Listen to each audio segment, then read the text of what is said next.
Hey everyone, welcome back to my channel. In this tutorial, I'm going to demonstrate how to split a table into two tables horizontally and vertically. So, in order to split the table, you need to put your cursor over here. So, I want to split this area into a different table. So, I put my cursor over here, and then once you put your cursor over here, then you will see an option called table layout. So you may be in the home tab, but you need to go to the table layout tab in the ribbon, and then you will find an option called split table. So if you put your cursor over here and just click on split table, and then two tables have been created.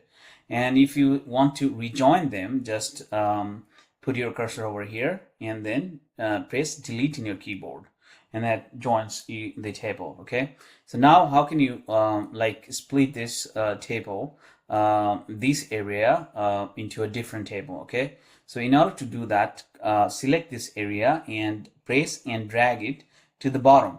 So this area is now under the bottom, so you need to go to table layout tab again and split the table. Okay, then the new table has been created. Okay, so that's how you split the table horizontally and vertically. Thanks for watching. If you find my channel and tutorials helpful, please subscribe to my channel.